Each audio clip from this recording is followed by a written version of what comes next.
Sehelai daun pun tidak akan jatuh tanpa izin Allah Ta'ala. Lantas apa kesalahan manusia jika ia melakukan kebaikan ataupun keburukan? Karena jika Allah menghendaki akan memberikan hidayah kepada seseorang atau membiarkannya tersesat. Jika mengatakan bahwa sebagaimana suatu perbuatan tidak dapat dilakukan tanpa adanya kehendak dari Allah Ta'ala, padahal Allah Ta'ala tidak berkehendak agar manusia melakukan suatu keburukan, kehendak Allah Ta'ala adalah, aku telah mengabarkan kepada manusia tentang kebaikan dan keburukan. Sekarang manusia diberikan kewenangan. Jadi kehendak Allah Ta'ala adalah setiap manusia diberikan kewenangan, dan sesuai dengan kewenangan itu, apakah manusia akan melakukan perbuatan buruk atau baik? Allah tidaklah memaksa seseorang agar melakukan suatu perbuatan buruk.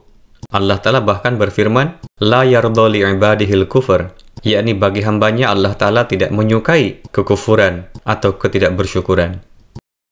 Sekarang jika dikatakan bahwa Tuhan kan mengetahui apa yang akan dilakukan oleh seseorang, seharusnya manusia tidak melakukan dosa.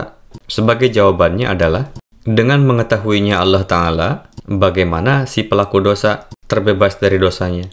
Sebagai contoh, ada seseorang yang membunuh orang lain di hadapan kita. Kita kan mengetahui bahwa seseorang telah dibunuh. Apakah disebabkan karena kita mengetahui kejadiannya, lantas dosa pembunuhan akan ditimpakan kepada kita? Atau si pembunuh tadi dibebaskan dari dosa? Jadi apa yang kita ketahui tidak ada kaitannya dengan dosa si pelanggar tadi.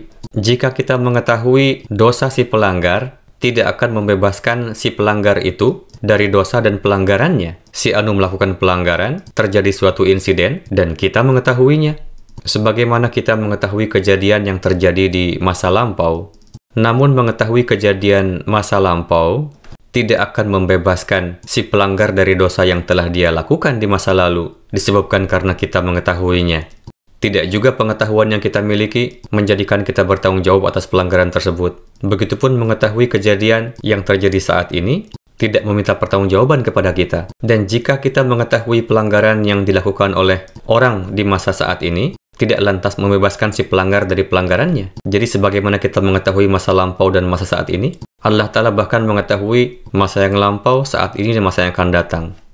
Jadi sebagaimana mengetahui pelanggaran yang terjadi di masa lalu dan saat ini tidak membebaskan si pelanggar dari pelanggarannya dan tidak menjadikan kita sebagai pendosa, begitupun pengetahuan yang Allah Ta'ala miliki akan kejadian di masa yang akan datang tidak lantas membebaskan si pelanggar dari dosa-dosanya dan juga tidak menuntut pertanggungjawaban dari Allah Ta'ala atas dosa tersebut.